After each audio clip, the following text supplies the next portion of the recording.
Hello everyone and welcome to my very first audio newsletter. Something a little different this week, decided to branch out and try something new. I'm going to be bringing you my thoughts and opinions on what's happening in the game of golf, from tournament news to equipment technology, coaching news, swing theory, and local golf course news and what's happening on our local golf courses. A little bit different, obviously a little bit of pressure, but hopefully I get it right and you guys enjoy what I have to say. And if you think I'm doing a good job, please let me know. I'd love to hear your thoughts. pberman@scratchgolf.co.za. Just drop me an email. But this week we're going to be talking about a couple of things. First of all, a bit of tournament news, and what better way to start than talking about the Masters, the 2016 Masters. Loads of drama, lots of talking points, so going to get stuck into that in a minute. Secondly, talk about our PGA Golf Days that we held at Pezula and Samoa over the weekend. Massive success, very well supported, when we raised some good money for a very worthy cause. And then lastly, just some coaching news and some changes to our teaching times, especially for myself. So let's get straight into it. The Masters. Danny Willett, your champion, 5 under par winning score, and more importantly, a 5 under par final day, 5 birdies, no bogeys, a 3 under par back nine, just a superb effort. A lot of people are obviously talking about the way that Jordan sort of crumbled and handed victory to Danny, but I think what people forget is Danny Willett's a huge important stat for me. Only had 9 bogeys all week, no doubles, no triples. And I think the big theme from the tournament is we saw big name players make big numbers throughout the week, and obviously the most important one was Jordan on the last day on the 12th hole, making that quadruple bogey 7. But Danny avoided the big number. Yes, he did make mistakes, but he limited those mistakes to one shot. And ultimately, I think that's what separated him from the rest of the field, is the fact that he could manage himself around the golf course. And the way that he played on the last day was obviously, very, very impressive. So Danny Willett, our first English champion. I'm sure my English listeners out there are going to be very happy, very proud of their English players, but the first English champion we've had in 20 years, since 1996, and Sir Nick Faldo. But obviously I know you guys want me to talk about Jordan.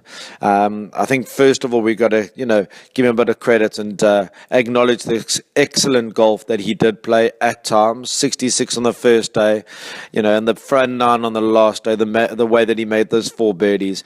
And obviously, like many of you, when he got to the 10th tee with that 5-shot lead, in my head the tournament was done. And as we've probably learned over time, things aren't done until they're done, and collapses and heartbreak does happen, and that certainly is the case with Jordan. He obviously bogeying 10, 11, and then obviously the quadruple bogey 7 on the 12th put an end to his Masters dream for 2016. But the manner in which he came back on 13 and 15 with those birdies and almost birding 16 again showed what a true talent and the way that he can come back when things aren't going his way. So we'll see Jordan again.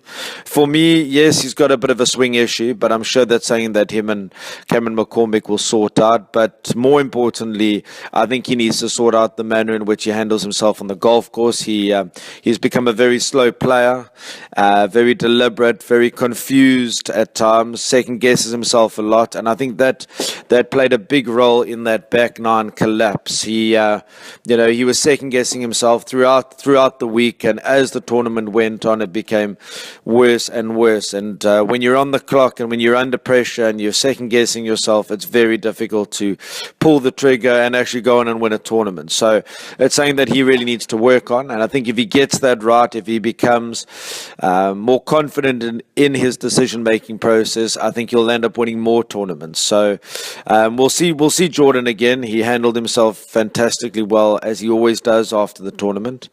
But I think we can't harp on him too much. We've got to give credit to Danny Willett and the fact that he played the best golf, the most consistent golf throughout the week, and very much a deserved Masters champion. But before we leave the Masters, I think we cannot not talk about Ernie Els and the infamous 6-putt on the first hole. Obviously, Ernie's been battling with the yips for a while and seemed to have it under control. But like I said in last week's newsletter, I picked him as a possibility for the tournament. but all dependent on whether his putter would handle the pressure. And as we've seen, it just did not. And it's very hard to watch, an idol for many of us as South African golfers, an idol for us, go through something like that. But, I want to just take a moment to just let you know that we are very proud of Ernie, and especially the way that he handled the media straight after the round, and the fact that he was so honest and open about what he's going through. And he's an inspiration to golfers, especially in this country. And I really hope that Ernie figures it out and finds a way to combat, not cure, just to manage his way around the golf course, especially on the greens, and manages to find a way to beat what he's going through. So for Ernie, that was very difficult to watch. On a personal note, Brandon, obviously not the best of weeks, but disappointing. But again, another player making a big number at a crucial time for him. It was on the 6th hole in the second round where he made a quadruple bogey 7.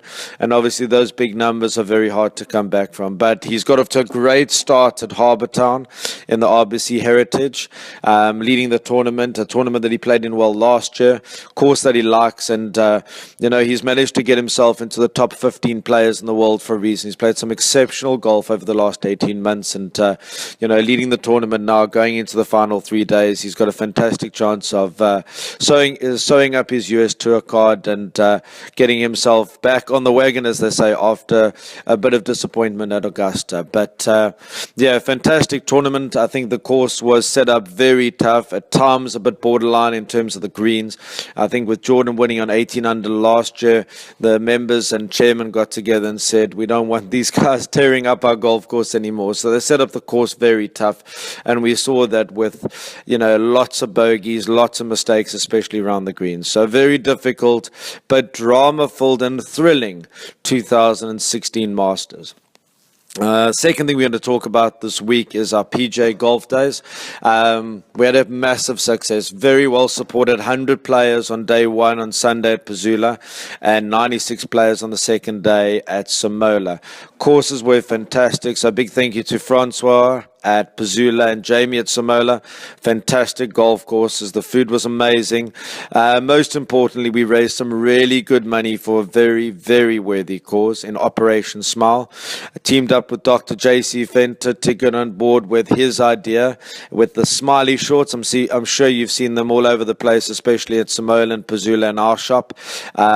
He's put this smiley face logo on the back of shorts to raise awareness for Operation Smile, who go into disadvantaged areas, and especially with children with cleft palate whose parents can't afford to go and pay for the operation. It's quite a simple operation that can change a life for a child. This organization go in and make that happen, make that a reality for these children. And we managed to raise 33,000 Rand for Operation Smile, which I'm very proud of. And so just a big thank you to all those that played in the event, and those that sponsored cash towards Operation Smile.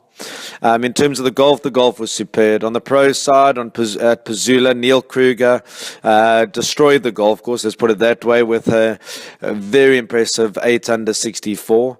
And at Pezula, Daniel Goos showed that Samola played a little bit tougher than Pezula over the weekend, as he strolled to victory with a 69 gross on the Monday. The scoring in the Alliance, we played 75% of the handicaps, which to try and combat the high handicaps winning all the time. Didn't seem to help because the scoring was still unbelievable. I think on Sunday we had 91 points winning, and on Monday we had 90 points taking the title. So a big thank you to all of those that played in the event. It was very, very good, and the first time we've ever done a back-to-back Pro-Am, and very, very good success. So last thing I'm going to talk about this week is just some teaching time news, coaching news, should I say. I've just, on a personal level, I've just moved all my teaching times to the morning, because we're going to be doing some coaching clinics and some training classes with children in the afternoon. So for my lessons, please just make a note that all my lessons will be in the morning, Tuesday to Friday. If you'd like to book a time, please let me know. Just drop me an email or get hold of the guys at the shop or at the driving range. And then, just remember to obviously scroll down in the newsletter. Altus is talking about the importance of leg drive and rotation when you pitch. A lot of players just throw the club at the ball when they pitch, and it's very important to turn those hips and drive those legs, especially when you're pitching. The Club Junkies guys having a look at the new Callaway wedge, and then obviously the ladies put together a fantastic look in this week's lookbook. So I hope you guys enjoyed the new audio formats, but different. We'll try it again next week. And for those playing golf, have a good one. For those watching the golf, remember to tune into the PGA Tour, catch up on the RBC Heritage at Harbour Town or the Spanish Open at Valderrama. And those playing, obviously, have a fantastic weekend on the golf course. And we will chat to you next week. Have a good one.